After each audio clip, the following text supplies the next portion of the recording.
Сәлеметсіздер ме, құрметті менің алтын оқырмандарым. Менің YouTube каналыма қош келдіңіздер. Бүгін сіздермен осындай әдемі құрақ құрайтын боламыз. Құрағымызды бастамас бұрын менің арнама тіркеліп, лайк басып, комментарий жазуды ұмытпаңыз. Құрағымызға қажетті маталар мен өлшемдер: көлемі 11-да 11 болатын көк матамыздан 5 штук, және де ақ матамыздан 4 штук қажет. Бұлардың көлемі 11-да 11.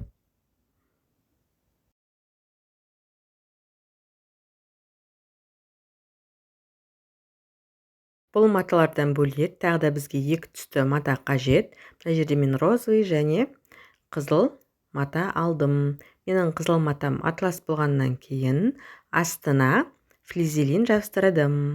Сіздер өздеріңіздің кез келген маталарыңызды алсаңыздар болады. Бұл маталарды әзірге қимаймыз. Қазір алдағы уақытта көрсетемін сіздерге не үшін қажет екені.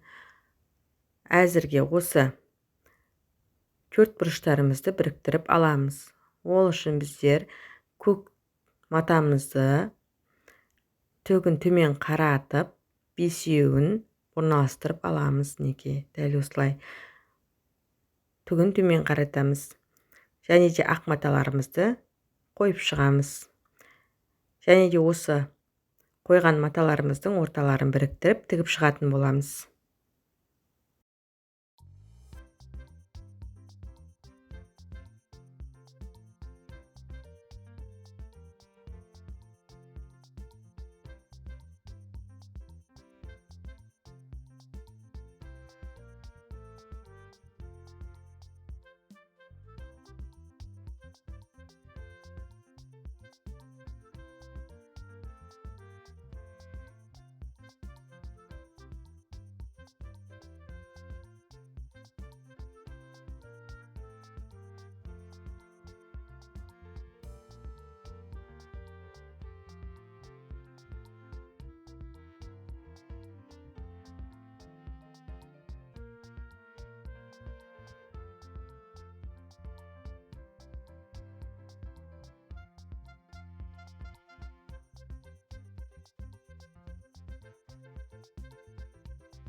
Мінекей тігіп алдық. Енді осы тіккен матамызды төртке бөлетін боламыз. Ол үшін біздер сызғыштың көмегімен өлшеп, сызып, қиып алсақ болады. Маған сызғыш қысқа болғаннан кейін мен екі матаны біріктіріп, дәл ортасынан, мінекей мені көріп тұрғандар осылай сызып белгілеймін. Дәл ортасынан шығады сол кезде. Сосын сызғышпен сызып, ортасын сызғышпен сызып аламыз осылай. Келесі жағында дәл солай істесек болады. Мінекей бүктеп, бір-біріне теңестіріп бүктеп, сызамыз осылай. Екі жағында бірдей қылып сызып, сызғышпен сызып аламыз.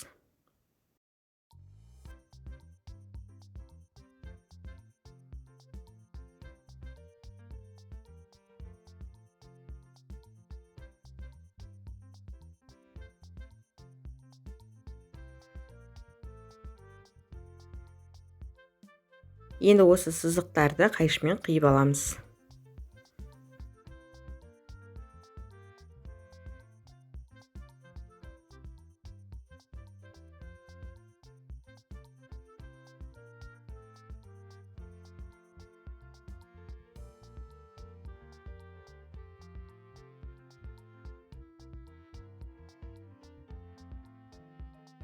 Қиып алдық. Енді бұл маталарымызды осылай айналдырып, осылай да құрақ қылып түрлендірсе болады, мінекей. Немесе осылай, мынада жүрек тұрған сияқты сіздерге. Мінекей, немесе осылай әртүрлі қылып түрлендіре берсе болады. Мен бұнымен тоқтамаймын. Мен бұдан да күрделі құрағым келіп тұр. Сол үшін мінекей, мынаның бір матасын алып, бір бөлігін өлшеп аламын, бір бөлігін. Менің жағдайымда 15-та 15 болып тұр. Енді осы жаңағы көрсеткен екі матамыздан сызып аламыз. Менде мына розовый мата кішкене болып қалғаннан кейін осы қою түсті алып жатырмын. Бұдан 15-та 15 қылып өлшеп аламыз және қиып аламыз. Бұдан 1 штук қажет.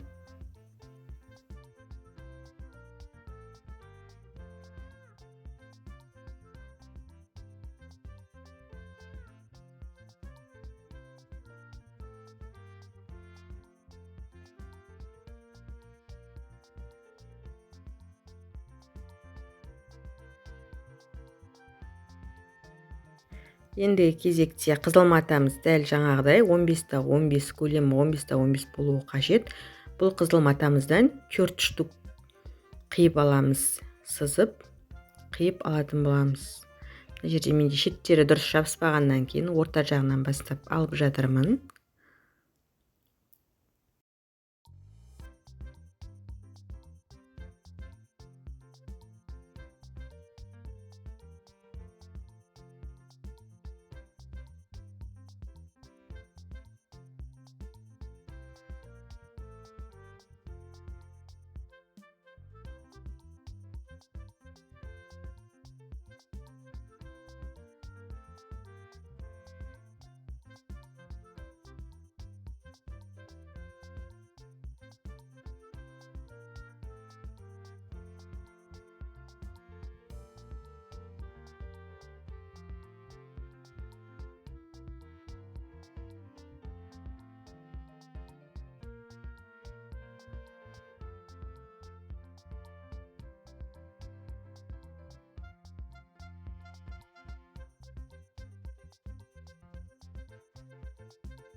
Мінекей, қызыл матамызды қиып алдық 4 штук. Енді кезекте бүкіл матамызды орналастырып шығамыз. Ортасына қою фиолетовыйымызды қоямыз, жан жағына қызыл төртеуін қоямыз. Және де жаңағы құралған 4 блогымызды 4 шетіне қоятын боламыз. Мінекей, дәл осылай қойып шығамыз.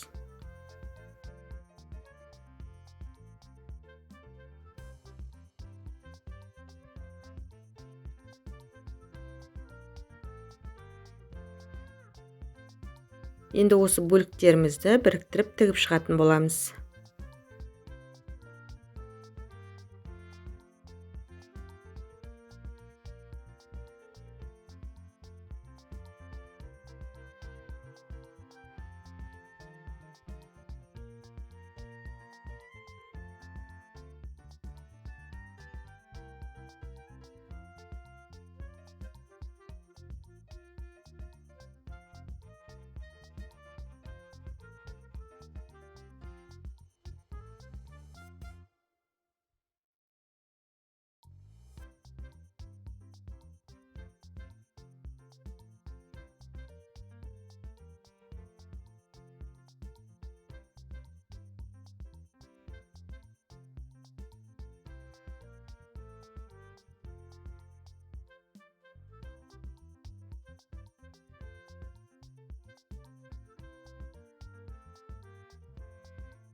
мінекей тігіп алдық барлығын. Енді осы құралған құрағымыздың дәл ортасынан жаңағыдай 4-ке бөліп шығатын боламыз.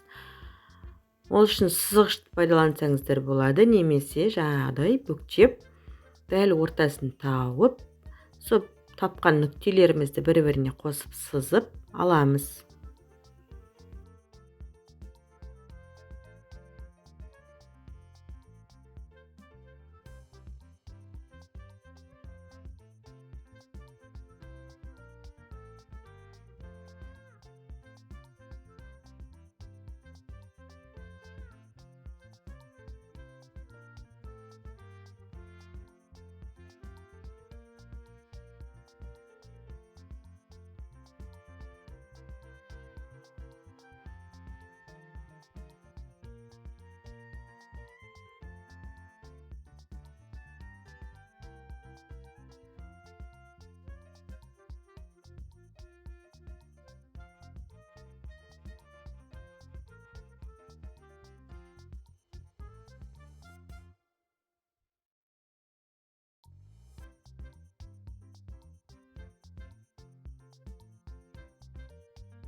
Енді осы сызықтарымыз арқылы қайшымен қиып аламыз.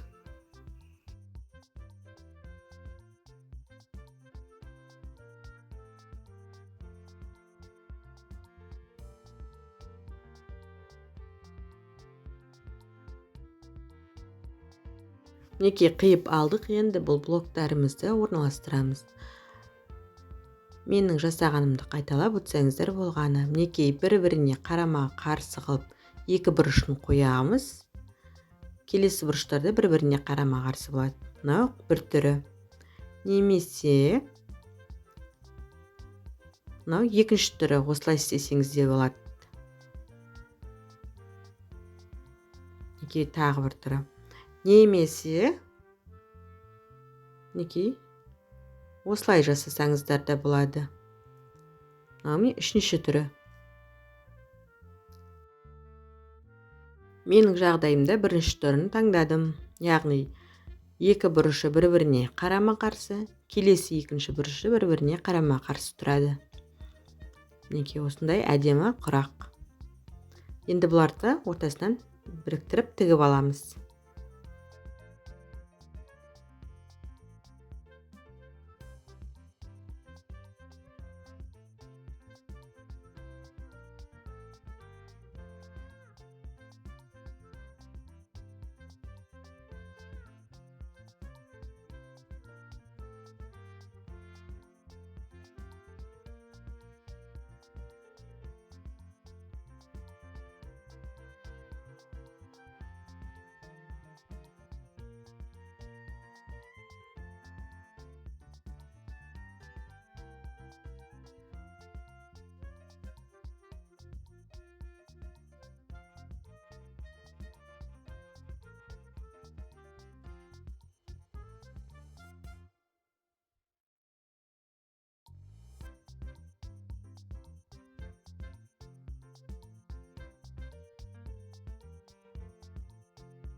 Құрағымызды тігіп болғаннан кейін тігістерін өтекпен бастырып шығатын боламыз. Мінекей дәл осындай әдемі құрақ шықты. Мінекей жоғарыдан қарағанда осындай. Егер менің құрағым ұнаған болса, маған тіркеліп лайк басып комментарий жазуды ұмытпаймыз. Сау болыңыздар.